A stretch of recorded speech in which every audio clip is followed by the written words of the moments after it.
Bom dia, irmãos. Nós estamos mais uma vez reunidos juntos aqui online, né? Infelizmente não podemos estar presencialmente, mas estamos juntos para aprender a palavra do Senhor, para estudar a palavra do Senhor. E estamos estudando este livro de John Piper, Não Jogue a Sua Vida Fora. É um livro muito interessante. Hoje nós vamos terminar a aula do segundo capítulo. Nós não fizemos, não conseguimos terminar na aula passada, pois tem muita riqueza de detalhes, importância aí de coisas para nós discutirmos. E aí eu decidi fazer em duas aulas. Hoje a gente termina e espero que seja bênção aí para a sua vida, para a nossa vida. Vamos orar, vamos pedir a direção de Deus, a instrução dele, a iluminação do Espírito Santo de Deus para o nosso momento, para a nossa aula. Vamos orar. Ó Deus, muito obrigado. Obrigado porque o Senhor é conosco e temos passado por essa provação, por toda essa pandemia já há tanto tempo. E o Senhor tem nos guardado, tem livrado de todo o mal. E nós aqui estamos mais uma vez, dominicalmente, todo domingo, estudando a Tua Palavra. E neste livro importante do Teu servo, John Piper, que traz lições preciosas das Escrituras para o nosso coração. Que o Senhor fale ao nosso coração e venha dar a nós, ó Deus, a edificação que precisamos e a condição para nós glorificarmos o Teu nome, porque é para isso que nós existimos. Por isso, ajude-nos, ó Deus, pedimos Tua bênção em nome do Senhor Jesus. Amém. Bom, o texto do livro, o livro tem uma ênfase principal. Será que nós estamos desperdiçando a nossa vida? Como não desperdiçar a nossa vida? Essa é a proposta de John Piper nesse livro maravilhoso. E aí, ele vai fazer uma citação de Jonathan Edwards. Jonathan Edwards, ele foi o grande líder nos Estados Unidos do primeiro grande reavivamento, lá no século XVIII. Só para os irmãos terem uma noção histórica, após a Reforma Protestante surgem dois movimentos importantes, o puritanismo e o pietismo. A junção desses dois movimentos, Deus dirigindo a história, fez com que pessoas fossem impactadas tanto pelo puritanismo quanto pelo pietismo, e a junção desses dois movimentos faz surgir o primeiro grande reavivamento da história, quando Deus derramou-se sobre a igreja de uma forma plena, muita conversão, muita gente se voltando para Deus, países todos impactados pela palavra do Senhor. Então, esse primeiro grande reavivamento teve alguns líderes notáveis. Lá na Europa, dois líderes, John Wesley e George Whitefield, ou George Whitefield, como você preferir. Aliás, mais um ali, o Conde de Zinzendorf, o líder dos moravianos, que foi também o pai das missões modernas. E nos Estados Unidos, o grande líder que se despontou foi Jonathan Edwards, um homem que foi impactado pelas pregações de Frelinghuysen, aquele que eu falei na semana passada, que era pastor lá na Holanda, e de repente surge lá uma enchente, acaba com a cidade, com a igreja, e ele assume o compromisso de ir para os Estados Unidos sem saber que era lá, para pregar numa colônia holandesa. E a partir das pregações de Frelinghuysen, Edwards é impactado e torna-se ali o grande pregador, o grande líder nos Estados Unidos do primeiro grande reavivamento. Para John Piper, Jonathan Edwards é considerado o mais importante mestre fora da Bíblia e que aponta para a correta visão de Deus e para a correta visão da vida cristã. Então John Piper admira demais, é o escritor que ele mais admira, o pregador, o líder que ele mais admira, e em todos os seus escritos ele vai se fundamentar nas ideias de Jonathan Edwards, da forma como Jonathan Edwards pregava e entendia a glória de Deus, a manifestação de Deus na nossa vida. Edwards morreu com apenas 54 anos, mas aproveitou bem a vida, não desperdiçou de forma alguma a sua vida. Ele decidiu aproveitar cada minuto do seu tempo para a glória de Deus. Ele entendeu que ser feliz em Deus era o modo pelo qual nós devemos glorificar ao Senhor. E era também o segredo da felicidade. Ser feliz significa buscar essa felicidade na glória de Deus, na alegria de Deus, no deleitar-se em Deus. E é isso que Jonathan Edwards fala em vários dos seus escritos e que Piper fala em todos os seus escritos. É o fundamento do escrito de Piper, a glória de Deus e o deleitar-se em Deus, ok? E aí a aula pode ser dividida em algumas lições muito preciosas aqui que eu queria deixar para você. Qual o sentido da vida? Qual o real sentido da vida? Por que que eu existo? Por que que eu existo? Para ser feliz é que eu existo, né? Como é possível ser feliz neste mundo? Qual é a verdadeira felicidade que eu posso encontrar? Então, a resposta que Jonathan Edwards vai dar para a gente é que nós existimos para ter paixão pela glória de Deus. Essa deve ser a nossa única paixão, a glória de Deus. Eu vivo para isso, eu existo para isso, eu me esforço para isso, para buscar a glória de Deus a cada dia.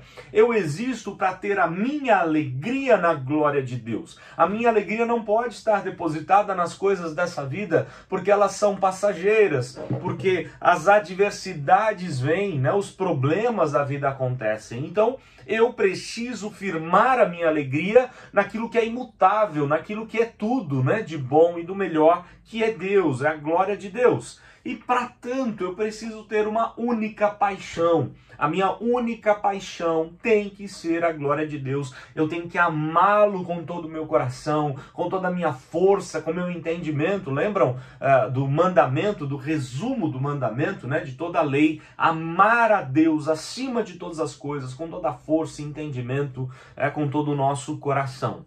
A glória de Deus, então, né, tem que ser a minha única paixão. A minha alegria tem que estar nessa glória de Deus. E, para tanto, ele vai citar aqui dois textos que eu queria que você abrisse comigo.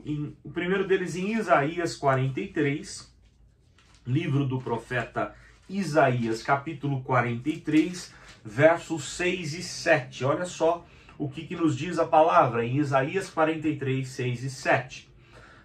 Direi ao norte, entrega, e ao sul, não retenhas. Trazei meus filhos de longe, minhas filhas das extremidades da terra, a todos os que são chamados pelo meu nome, e os que criei para minha glória, e que formei, diz o Senhor. Ou seja, e fiz, né?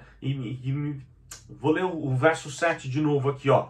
A todos os que são chamados pelo meu nome, e os que criei para minha glória e que formei e fiz. Ou seja, Deus fez o seu povo para a glória dele. Quando eu vivo para a glória dele, eu me encontro na minha real existência. Eu fui feito para isso, não é? Nós somos feitos para glorificar ao Senhor. E aí um texto que você conhece bem, 1 Coríntios 10, 31, né? Com certeza você sabe ele de cor. 1 Coríntios 10, 31. Portanto, quer comais, quer bebais, ou façais outra coisa qualquer, fazei tudo para a glória de Deus. Tudo na nossa vida, quer você vai comer, beber, quer você vai ter um momento de entretenimento, você vai cozinhar, vai jogar futebol, vai praticar algum esporte, tudo precisa ser feito para a glória de Deus. E quando eu vivo e faço tudo para a glória de Deus, eu encontro a plena alegria em Deus. Eu encontro a minha plena satisfação, porque eu fui criado para isso, ok? Então o sentido da vida, qual é o sentido da vida? Por que eu existo? Como que eu deposito toda a minha alegria? Na glória de Deus, no fazer todas as coisas para a glória de Deus, visando glorificar a Deus. Mas o que é glorificar a Deus? Né? Talvez esse é o ponto que nós precisamos definir. Já que eu existo para a glória de Deus, então o que é glorificar a Deus? Será que glorificar a Deus é tornar Deus mais glorioso do que ele já é? Seria possível isso? Né? Eu vou glorificar a Deus porque eu preciso fazer Deus cada dia mais cheio de glória. Será que Deus é assim? Ele precisa disso? É possível acrescentar mais glória à glória de Deus? É claro que não, nós sabemos que não. Deus não precisa da gente em nenhuma hipótese, né? Em nenhum momento. E aí eu queria que você lesse comigo Atos 17, livro de Atos 17, verso 25. Olha só o que nos diz o texto lá em Atos 17, o discurso de Paulo em Atenas, né? Atos 17, 25. Falando sobre Deus, ele diz assim: nem é servido por mãos humanas como se de alguma coisa precisasse, pois ele mesmo é quem a todos dá vida, respiração e tudo mais. Ou seja, nós é quem precisamos de Deus. Deus não precisa da gente. Deus não precisa da nossa glorificação. Nós é que precisamos viver de acordo ou para a glória de Deus. Não é que essa minha atitude vai fazer a glória de Deus crescer ainda mais. Porque Deus é suficiente, autossuficiente, é glorioso, totalmente glorioso, não é? Então não tem como eu acrescentar mais glória à glória de Deus. Da mesma maneira, magnificar Deus, a gente tem que tomar um pouco de cuidado, né? O que é isso, magnificar a Deus? Magnificar Deus é reconhecer o quanto Ele é grande. Ele é grandioso, Ele é majestoso, Ele é cheio de glória, de majestade, tá? É como você vê estrelas num telescópio. Aliás, é o exemplo, a ilustração que John Piper usa aqui de maneira muito interessante, né?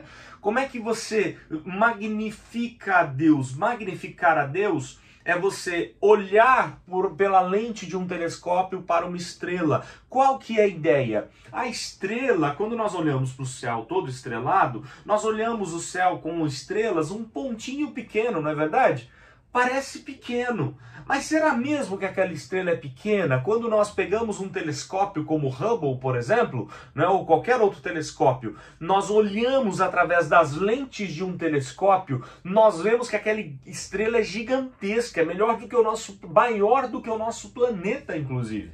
Tá? Então, olha só, magnificar Deus é você reconhecer que Ele é grande, é que Ele é muito grande, que Ele é Senhor absoluto, que Ele é majestoso, maravilhoso. As estrelas podem parecer para nós um pontinho de luz, mas na verdade são gigantescas, não é? Às vezes nós encaramos Deus como os nossos olhos veem as estrelas. Infelizmente, às vezes nós olhamos para Deus e achamos que Deus é um pontinho pequeno e bem distante de nós, né? Num pontinho lá nas trevas, no meio das trevas e tudo mais. Não, Deus não é assim, Deus é grandioso. Essas são as nossas lentes, os nossos olhos. Mas nós magnificamos a Deus quando olhamos por meio da lente de um telescópio, ou seja, nós olhamos e admiramos e vemos a majestade, a grandeza, a glória do nosso Deus, ok? Então magnificar é como usar a lente de um telescópio, é reconhecer que Ele realmente é grandioso, Ele é maior do que todas as coisas.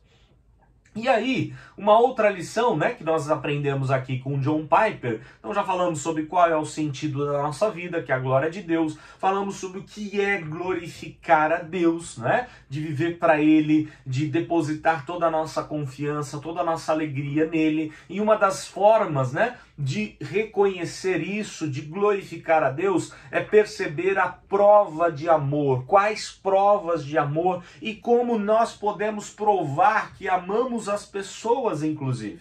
Tá? Qual prova de amor? Amar, e aí John Piper é muito feliz nessa sua citação, amar é fazer o que é melhor para as pessoas.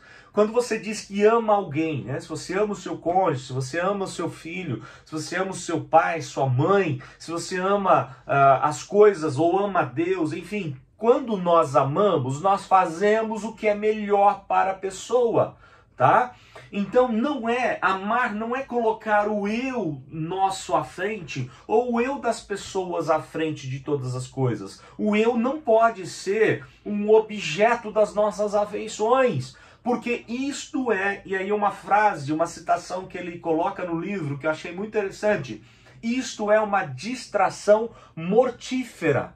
Quando nós estamos olhando para nós mesmos, quando nós fazemos com que pessoas, com que os nossos filhos, por exemplo, vivam em torno de si mesmos para defender seus próprios interesses, no seu próprio egoísmo, este é um veneno, uma distração mortífera. Todo ser humano foi feito para olhar para Deus, para tirar os olhos de si mesmo e passar a encarar Deus como sendo o Senhor da sua vida.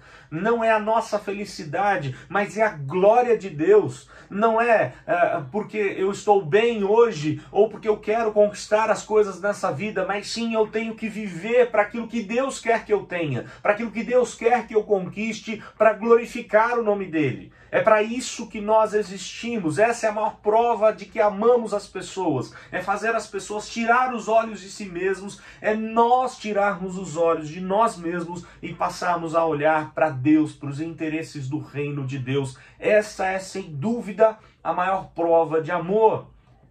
Nós fomos feitos para ver e desfrutar de Deus. Não fomos feitos para ver a nós mesmos. Não é fazer, por exemplo, com que pessoas se sintam bem consigo mesmas. Essa é a filosofia humanista, essa é a tentação que todo mundo tem, né?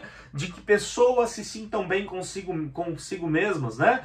Pessoas foram criadas para se sentirem bem em Deus. Quando elas não estão em Deus, quando elas não buscam a Deus, quando elas não se interessam pelas coisas de Deus, elas nunca vão se sentir bem. Elas estarão cheias de baixa autoestima, elas estarão cheias de crise emocional, de depressão, de tristezas da mais profunda angústia. Por quê? Porque elas estão olhando para si mesmas, olhando para os seus próprios problemas. E não é isso. Nós fomos criados para tirar os olhos de nós mesmos, do nosso próprio umbigo e olhar para Deus, olhar para a glória de Deus, viver para Ele, ser dele o tempo todo. É tirar os olhos de si mesmos e ver a glória de Deus, o quanto Ele é grande, o quanto Ele é maravilhoso. E aí, nesse ponto, eu queria que você lesse comigo o Salmo 19, verso 1. É um texto também muito conhecido. Salmo 19, verso 1. O qual nos diz assim: olha só, os céus proclamam a glória de Deus e o firmamento anuncia as obras das suas mãos. Tudo que Deus criou proclama a glória de Deus. Nós temos que reconhecer isso. Somos feitos para olhar para a glória de Deus, para reconhecer Deus nas coisas, nas pessoas, no mundo criado. Tudo foi feito para nós nos prostrarmos, nos curvarmos diante da glória de Deus e reconhecer que nada somos, que não merecemos nada, mas que vivemos totalmente para a glória do nome do nosso Deus, ok? Nós precisamos reconhecer então a nossa pequenez, o quanto somos pequenos, não é? A diferença entre nós e a grandeza do universo, por exemplo, vamos pensar um pouquinho, qual o seu tamanho físico, tá? Qual a sua estatura diante do planeta Terra, da grandeza do Brasil, por exemplo. Vamos pensar só no Brasil. O tamanho do Brasil e o nosso tamanho. O tamanho do mundo inteiro, do planeta Terra e o nosso tamanho, a nossa pequenez. Vamos pensar no todo do universo, das estrelas, das galáxias. Tudo isso é grandioso demais, que a gente não consegue nem medir, os cientistas não conseguem medir o quanto tem de estrelas por aí neste universo, o quanto tem de galáxias aí, não descobertas inclusive, que não tem telescópio suficiente para chegar e olhar para uma estrela que está tão distante, e é enorme, né? Uma grandiosa estrela. Então olha só, a diferença entre nós e o universo criado por Deus é uma parábola sobre a desproporção que há entre nós e Deus. Deus é grandioso, Deus é majestoso, nós somos pequenos, carentes de Deus, carentes da graça, carentes da glória de Deus. E quando eu vivo para experimentar, me deliciar em Deus, aí sim eu encontro a paz, a plena alegria no Senhor.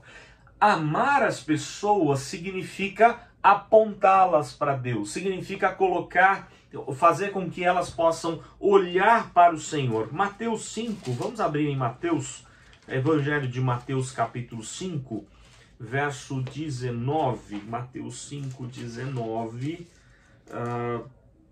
Vamos lá. Aqui ele vai dizer assim, ó, Mateus 5, 19. Que não, 19 não, 16, tá? Mateus 5,16, tá? Desculpa. Mateus 5,16 vai falar de uma coisa assim muito preciosa. Assim brilhe também a vossa luz diante dos homens, para que vejam as vossas boas obras e glorifiquem a vosso Pai que estás nos céus. Deus nos deixou aqui para quê? Para que as pessoas olhem para a nossa atitude, para a nossa vida e elas passem a glorificar a Deus, que elas reconheçam que não somos nós, mas foi Deus quem fez, foi Deus quem capacitou, foi Deus quem cuidou. Então, amar as pessoas significa apontá-las para Deus, significa que elas possam viver conforme a vontade de Deus. E este é o conceito de boas obras.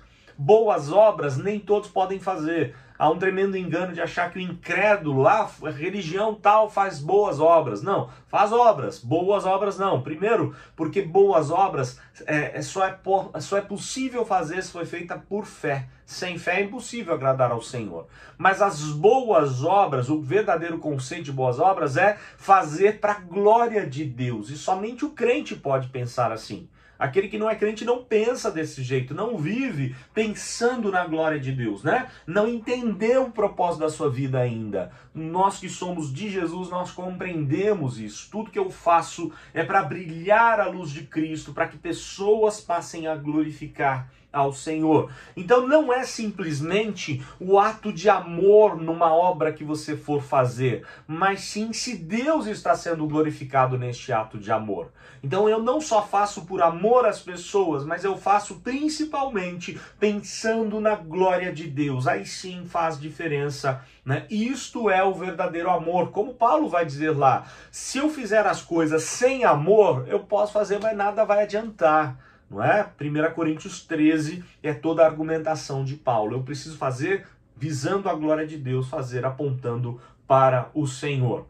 Se você não aponta as pessoas para Deus, então você não ama essas pessoas. Se você não leva essas pessoas a pensar na sua vida em relação a Deus e passar a glorificar a Deus, então isso não é amor. Nós estaríamos desperdiçando a nossa vida e fazendo com que outros vivam de maneira a desperdiçar a sua vida.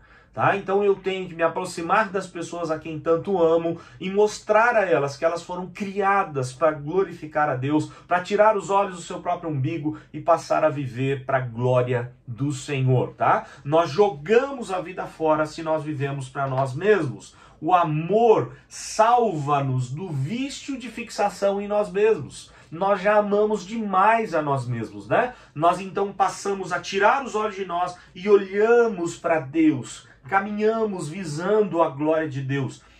E aqui John Piper traz uma ilustração muito interessante, eu achei muito curioso e interessante, porque ele diz assim, é como se você tivesse indo para um museu, vamos pensar no Museu de Louvre, onde tem lá as grandes pinturas dos melhores pintores de todos os tempos. Tem lá a Mona Lisa, né? E tantas outras pinturas magníficas. É como se você entrasse num museu como esse, num corredor cheio de pinturas famosas, magníficas, e você estivesse olhando para o chão. Você não olha para as pinturas. Né? E é como se as pinturas estivessem clamando, olha para mim, né? Olha para minha glória, olha e admira a minha pintura. Tá? Nós precisamos caminhar não olhando para nós mesmos, mas olhando para Deus, para a glória de Deus, e reconhecendo Deus naquilo que Ele fez, em todas as coisas que Ele criou. Eu não posso olhar para minha própria miséria, para o meu próprio pecado, para os meus próprios problemas, para os meus próprios intentos, sonhos, desejos, mas eu olho somente para Deus, para a glória de Deus. Então o amor é quem nos salva do vício de fixar os olhos em nós mesmos. Deus nos chama para engrandecê-lo. Deus nos chama para olhar para Ele. E aí, vida eterna? Será que vida eterna é um céu cheio de espelhos? Claro que não. Vida eterna é glória de Deus. Eu não olho para mim mesmo. Eu não olho para minha glória, mas eu olho para Deus, para a glória do nosso Deus. Uma outra ilustração muito interessante que Piper coloca, que eu achei muito interessante, muito magnífico, que ele diz assim, As pessoas hoje, de uma forma geral, elas estão acostumadas a olhar para si mesmas. E elas cultivam dentro de si mesma, elas estão lá com a autoestima voltada para si mesma e tem que olhar para si, para os seus problemas, para isso, para aquilo.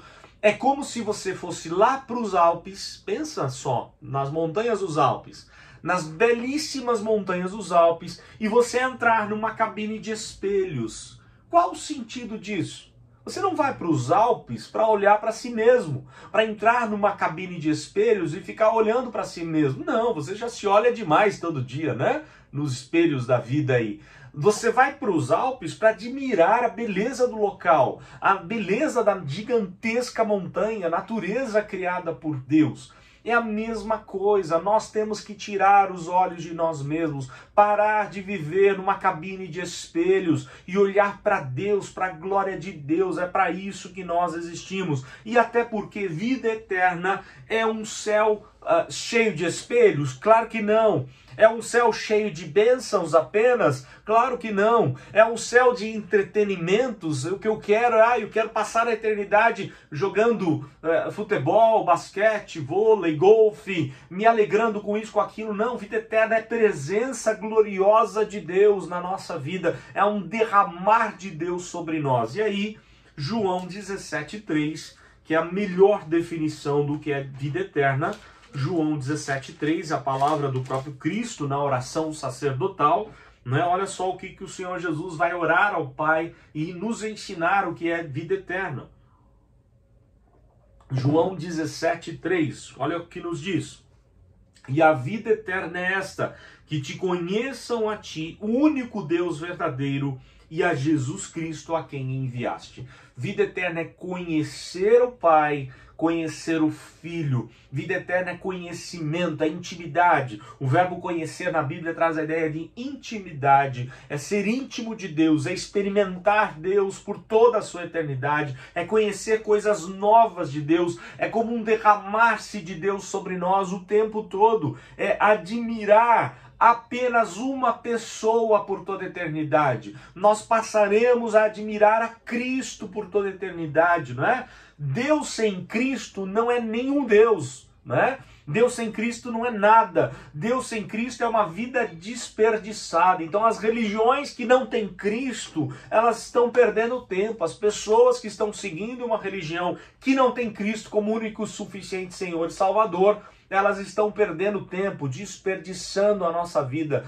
Por quê? Porque quando eu tenho Cristo, eu vou até Deus Pai. Quando eu tenho Cristo, eu tenho o Espírito Santo de Deus. Então, Deus escolheu enviar Cristo para ser o nosso mediador. Deus sem Cristo não é Deus nenhum.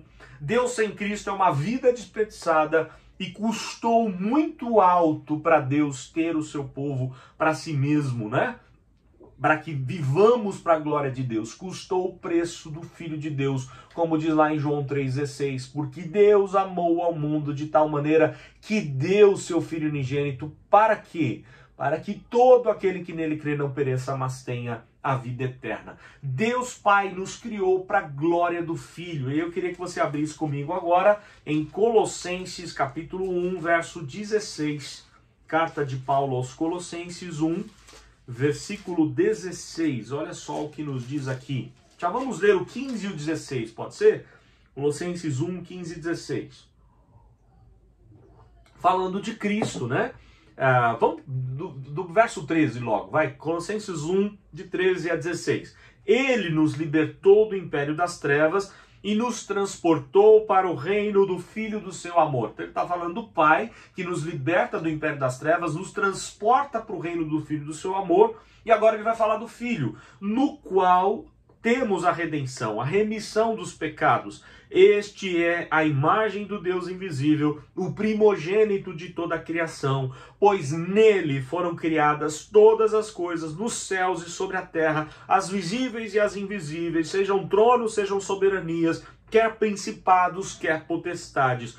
Tudo foi criado por meio dele e para Ele. Todas as coisas Deus fez para a glória do Filho, para voltarmos os nossos olhos ao Filho, para admirarmos o Filho por toda a eternidade, para glorificarmos ao Filho, porque uma vez que eu glorifico o Filho de Deus, eu glorifico o Pai, eu glorifico o Espírito Santo de Deus. Se eu não vivo para a glória do Filho, eu não vou glorificar nem o Pai, nem o Espírito Santo, e eu não vou me satisfazer, eu vou desperdiçar a minha vida. Quem tem o Filho tem o Pai, quem tem o Filho tem o Espírito Santo. Cristo é a manifestação repleta, mais cheia, mais linda da glória de Deus, e eu tenho que admirar a Cristo, eu tenho que me voltar os olhos para Cristo, eu tenho que tirar os olhos dos meus problemas, eu tenho que tirar os olhos dos meus sonhos, dos meus desejos, e olhar para o plano de Deus em Cristo, a glória do nome de Cristo. É desfrutar de Cristo para sempre, desfrutar de Cristo para sempre. E o último texto que eu queria ler contigo, Salmo 16, que é belíssimo, Salmo de Davi, Salmo 16, versículo 11. Olha só o que nos diz Salmo 16, verso 11. Tu me farás ver os caminhos da vida, na tua presença a plenitude de alegria, na tua destra delícias perpetuamente. Somente na presença de Cristo há delícias perpétuas. Eu experimento essas delícias, eu me alegro na presença do Senhor Jesus. E aí eu queria terminar com uma frase que John Piper termina aí no capítulo 2. Ele diz assim, olha só, presta atenção. A vida é desperdiçada se captamos a glória de se não captamos a glória da cruz, se não a valorizamos pelo tesouro que é, e se não nos apegamos a ela com o preço mais alto de cada prazer e consolo mais profundo em cada dor. Vou repetir.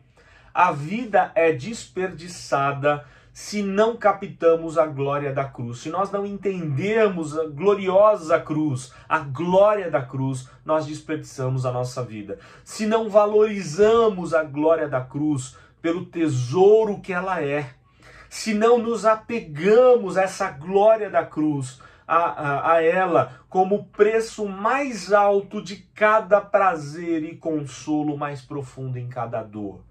Muito melhor do que o melhor prazer que você pode ter nesse mundo é a glória da cruz de Cristo. Muito melhor do que o consolo para cada uma das dores do nosso coração, das nossas enfermidades, dos nossos problemas, é a glória da cruz. Cristo é glorioso. Quando eu glorifico a Cristo, eu glorifico o Pai, eu glorifico ao Espírito Santo. Não viva numa cabine de espelhos. Olhe para a glória de Deus. Veja a glória de Deus em tudo aquilo que Ele criou. Viva para a glória de Deus. Não vive fechado no seu mundinho, nos seus problemas, nas suas frustrações, nos seus sonhos que não foram realizados, mas olhe para a glória de Deus e caminhe voltado para isso, para a glória e honra do nome dEle. Vamos orar. Vamos pedir a bênção dele para a nossa vida. Ó Deus, muito obrigado, porque sabemos que existimos para a tua glória. E não queremos desperdiçar nada, nenhum tempo, nenhum segundo da nossa vida. O Senhor sabe como somos egoístas, como somos miseráveis pecadores. E muitas vezes, ó Pai, nós desonramos ao Senhor com o nosso egoísmo, querendo satisfazer os nossos desejos, olhando para as coisas que nos satisfazem, mas de maneira louca, porque o que realmente nos satisfaz é o Senhor, é a glória do Senhor, é a manifestação do Senhor na pessoa, na obra do teu Filho, naquilo que Cristo fez por nós na cruz. Ajude-nos, ó Deus, a glorificarmos ao Senhor e a encontrar, assim, forças para vencer, ó Deus, os nossos problemas, forças para vencer as enfermidades, forças para vencer as nossas frustrações e não nos abatermos diante das frustrações, mas pelo contrário, que vivamos para a glória e para a honra do teu nome. Tem misericórdia de nós, ajude-nos a servir ao Senhor com alegria, ajude-nos, ó Deus, a derramar o nosso coração diante do Senhor e a experimentar as delícias perpétuas que só podem vir do trono do Senhor, da presença do Senhor, da glória marcante do Senhor em nossa vida. Por isso, toma conta de nós, nos ajude. Nós clamamos, ó Deus, pela bênção de vivermos para a tua honra e glória. Não permita que vivamos fechados numa cabine de espelhos, olhando para a nossa dor, se estamos bonitos, se estamos feios, se temos tudo que queremos ou não queremos, se estamos satisfeitos ou não, mas que toda a nossa satisfação seja sair dessa cabine de espelhos, parar de olhar para o nosso próprio egoísmo e olhar para o Senhor e viver para o Senhor, em ser do Senhor e fazer a glória do Senhor acontecer na nossa vida. Cuida, Deus, de todos nós, abençoa toda a igreja, todas as classes que estão reunidas, ouvindo a palavra do Senhor, que o Senhor fale poderosamente ao nosso coração. Também logo mais à noite, que o Senhor também, ó Deus, fale ao nosso coração e aceite toda a nossa adoração e louvor. Oramos em nome do Senhor Jesus. Amém. Pois bem, obrigado aí pela sua companhia. Mais tarde, né, nós temos o nosso culto, que Deus assim abençoe a sua vida. Prepare-se, né? Se você pode vir à igreja, faça logo a sua inscrição, deve ter poucas vagas ainda, tá? E se não pode, participe em casa, né? E mesmo em casa, procure participar de verdade, né? Desligar a televisão, desligar as coisas que te atrapalham, né? O seu mundo de casa ali, e você concentrar no culto a Deus, realmente participar da melhor maneira que for possível. Deus assim te abençoe, que você possa olhar para a glória de Deus e viver glorificando a Deus a cada dia na sua vida. Deus abençoe a sua vida em nome de Jesus.